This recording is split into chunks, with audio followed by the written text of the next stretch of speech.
मरवत साहब, ये क्या मामलात हैं आजकल? बुशरा बीबी के बयानात हों या अलीमा खान साहिबा के, पार्टी जो है वो उसकी तरदीद करती है, क्यों? बहुत शुक्रिया। मेरा ख्याल है कि पार्टी ये समझती है कि खान की अहलिया और उनकी बहनें इस ज़रूरत के वक्त में पार्टी को तक़वियत देने के लिए सामने आई हैं। बाकी पार्टी के जो सियासी मामलात हैं, इन मामलात के हवाले से क़यादत ये नुक्ता नज़र रखती है कि चूँकि खान ने पार्टी में मौरूसी सियासत के हवाले से कुल्लम कुल्ला एक पॉलिसी दी हुई है, तो लिहाजा मुनासिब ये होगा कि सियासी मामलात जो हैं उस सियासी क़यादत को जो है छोड़ दिया जाए।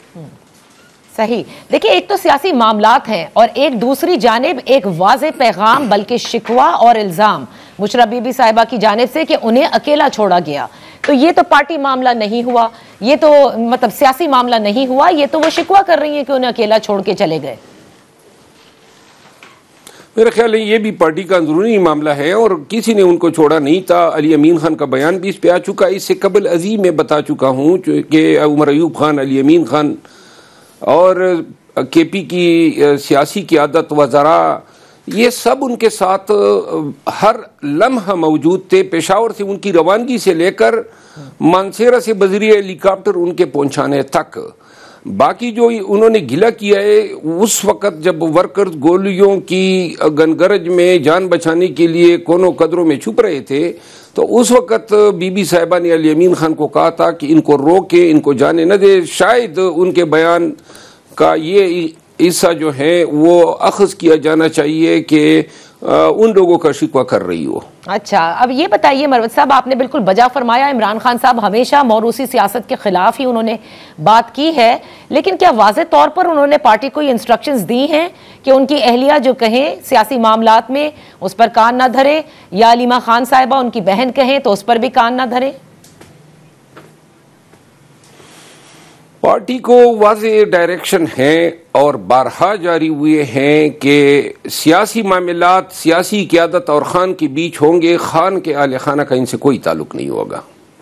लेकिन तासुर तो इस वक्त ये है कि खान साहब की जो फैमिली है, चाहे वो बुशरा बीबी हो या फिर उनकी बहन हो, वो पार्टी की क़यादत से खुश नहीं है, मुतमईन भी नहीं।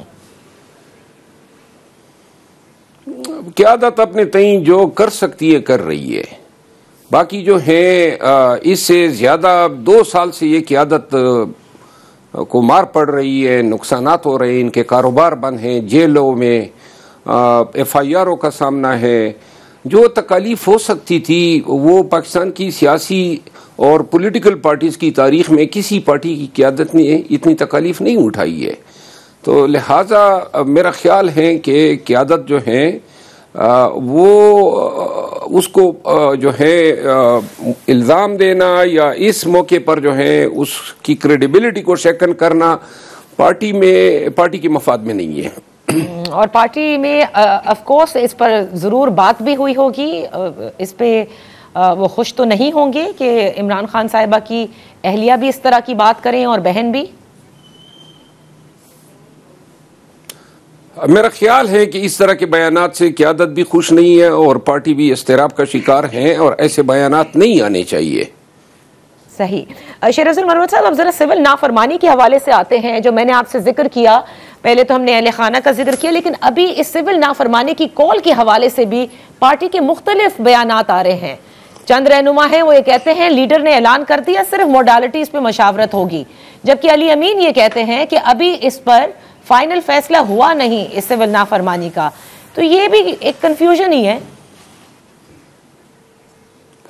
इस पे फाइनल फैसला नहीं हुआ है। अली अमीन खान का बयान दुरुस्त है। मैं खुद भी पहले ये कह चुका हूँ कि इंदिया दिया गया है, लेकिन इस पे आत्मी फैसला अभी तक क़यादत का खान के साथ मशावरत के बाद ही होगा।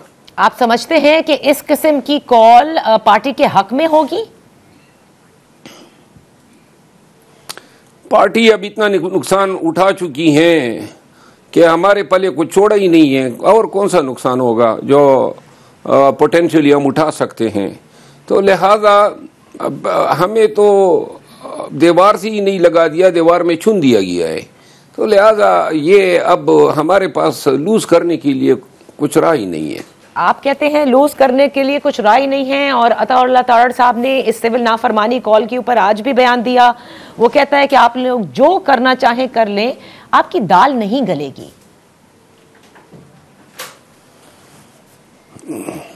जी, अताउल्लाह तारड़ साहब जो हैं वो सानिया डी चौक के बाद जो है मुसलसल हमारे जो ज़ख्म हैं उन पे नमक छिड़क रहे हैं।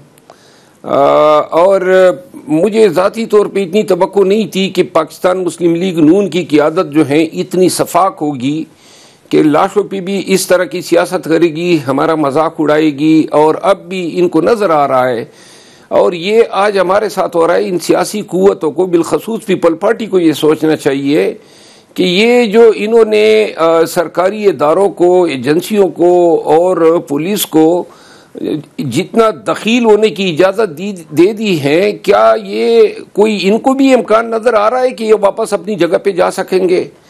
और अगर यही हरकतें और सकनात इनके साथ जो हैं रवा रखी गई, तो इनको भी ये सोचना चाहिए कि पाकिस्तान है और कभी बाप की होती है और कभी बेटी की बारी होती है। तो आपको पता है, एक तरफ हुकूमत ये कहती है कि आप लाशों की सियासत कर रहे हैं, और दूसरी तरफ फैसल वाडा साहब जो कि इमरान खान साहब के करीब रह चुके हैं, सिस्टम के लाडले भी राना सनाउल्लाह साहब कहते हैं उन्हें, लेकिन वो आजकल बड़े फिक्रमंद हैं। उन्होंने आज एक मरतबा फिर ये बयान दिया है कि बानी तहरीके इंसाफ की जान पर पार्टी सियासत कर रही है। इसको आप कैसे देख रहे हैं? फैसल वाडा साहब बार बार कभी कासिम सूरी साहब का जिक्र करते हैं, कभी बुशरा बीबी का जिक्र करते हैं, आज तो उन्होंने पूरी पार्टी का जिक्र कर दिया। बात यह है कि कोई ये भी तो बता देना कि बानी पीटीआई की कैदोबंद में रहने से या उनकी जान पे सियासत करने से किसने क्या फायदा उठाया है? सारी क़ियादत जो है वो ज़बूहाली का शिकार है, अदालती रियासती विच हंट का शिकार है, ज़ुल्म जबर का शिकार हैं। कोई फ़ायदा, कोई मुस्तफ़ीद हुआ है, कोई बता सकता है, निशानदेही कर सकता है? खान की वजह से और पार्टी पे जो मुसीबतें पे दर पे नाजिल हो रही है, इससे तो क़ियादत ही निपट रही है और इसके लिए बड़ी कुर्बानियाँ दे रही है। तो लिहाजा ये वैसी सियासी बयानात हैं और ये गलत अंदाज में इल्ज़ाम तराशी कर रहे हैं। यानी वो सगा हुआ खान का और पार्टी की क़ियादत जो है वो यानी कि खान के हवाले से कोई रिजर्वेशन रखते होंगे। बात यह है कि काफ़ी अरसे से पाकिस्तान तहरीक इंसाफ की क़ियादत को जो है बिलिटल किया जा रहा है, लोगों को बदगुमान किया जा रहा है, और इसके पीछे ताने बाने वही है। मीडिया भी गोली क्यों चलाई से हट के बुशरा बीबी और अलीमा खानम के बयानात के पीछे लग गई। जो इस दहाई की सबसे बड़ी खबर है वो तो गोली चलाने वाली है, लाशें गिराने वाली हैं, उसको छोड़ के जनाब बुशरा बीबी का बयान उनको नजर आ रहा है कि उसने ये कह दिया है। तो लिहाजा हक सहाफत भी अदा नहीं हो रहा है। अदालतों में हमारी सूरत हाल ये है कि जो हमारे हजारों वर्कर गिरफ्तार हुए हैं, मारा भी हमें, लाशें भी हमारी गिराई, गाड़ियाँ भी हमारी तोड़ी, जुल्म जबर और ऊपर से मुल्जिम भी हमें बना दिया, और आगे से अदालत जनाब रिमांड खेल रही है। अभी वर्कर्स के रिमांड हैं, फिर शनाख्त परेड होगी, फिर जो है ये महीनों तक खींचना चाहते हैं वर्कर की सहूबतों को। मरवत साहब, लेकिन जिन लाशों का आप जिक्र कर रहे हैं, आपके इल्म में है, उससे तो उन नंबरों से तो खुद ही दस्तबरदार बैरिस्टर गौहर हो गए। तो देखिए, मामला तो खुद तहरीक इंसाफ के भी दुरुस्त नहीं ना। किस तरह बैरिस्टर गौहर दस्तबरदार हो गए, आप जरा वजाहत करें इसकी। जी, जो नंबर्स शुरू में बताए गए, लतीफ खोसा की जानिब से कहे गए, सैकड़ों हजारों के फिगर दिए गए, उसके बाद क्या हुआ? बैरिस्टर गौहर साहब ने अपना एक फिगर दिया और कहा कि इससे ज्यादा नहीं है।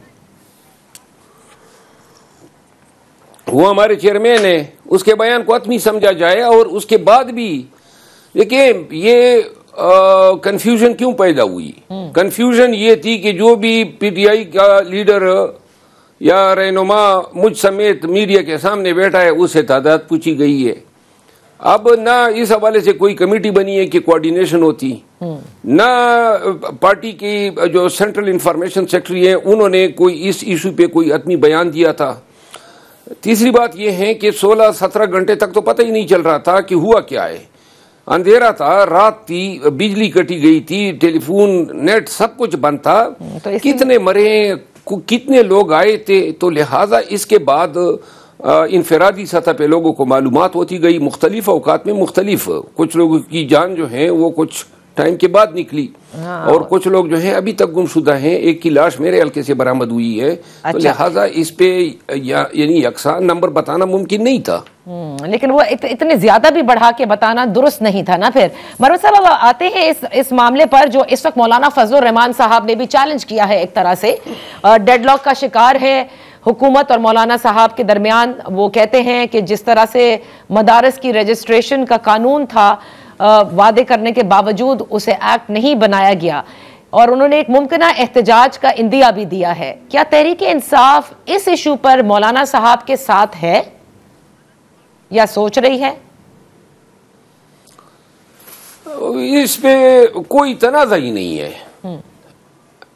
रजिस्ट्रेशन पे, मदारस की रजिस्ट्रेशन बिल पे कोई तनाज़ा ही नहीं है। सियासी क्रेडिट का चक्कर है कि पाकिस्तान के अवाम और मजहबी और इल्मी तबके जो हैं, इनको ये आ गई हो कि जी ये वोट तो सब ने दिया, लेकिन क्रेडिट जो है मौलाना साहब खुद ले जाना चाहते हैं, बस यही इसलिए हवा खड़ी कर दी है। लेकिन वो तो ये कह रहे हैं कि हुकूमत जो है वो रेगुलेट करना चाहती है, मजीद किसी किस्म के इस्लाहात मुसल्लत करना चाहती है, उनको गिला ये है। आप समझते हैं कि ज़ाहिर दीनी मदारिस बहुत बड़ी तादाद में हैं, और चौधरी सालेह कह चुके हैं कि 18,000 तो पहले ही रजिस्टर हो चुके हैं, लेकिन इनकी रेगुलेशन जरूरी है। ये सवाल आप नून से पूछे ना, आप नून से पूछे और पीपल पार्टी से पूछे कि उनको कोई इख्तिलाफ है इस बिल से। किसी को इख्तिलाफ ही नहीं है। ये उसी तरह होगा जिस तरह एग्री हुआ था 26वीं आईनी तरमीम के वक्त डील के तहत। तो लिहाजा ये इसी तरह पास होगा, दूध का दूध पानी का पानी। ये अभी 10 तारीख को असेंबली का इजलास तलब हुआ है। लिहाजा ये सारी चीजें वाज़ेह हो जाएंगी, कोई तनाज़ा नहीं है। सही। अच्छा, एक आईनी बेंच के हवाले से जरूर बताते जाइएगा कि क्या अब आप लोग मुतमईन हैं मरवत साहब? आईनी बेंच जो तश्कील दी गई है और 9 मई के हवाले से तहकीकाती कमीशन की समाअत मुकर्रर कर दी गई है, इस आईनी बेंच के सामने ये समाअत कबूल है आप लोगों को? एतराज तो नहीं? ये आईनी बेंच किस तरह बना है आपको पता है, और ये आईनी बेंच जो है जिस कानून के तहत बना है उसका भी इल्म है। लोगों को अगवा करके और पैसे दे के ये तरमीम कराई गई ताकि इस तरह जो है अदालत की तकसीम हो। तो लिहाजा कुछ ज़्यादा उम्मीदें हमारी वाबस्ता नहीं है।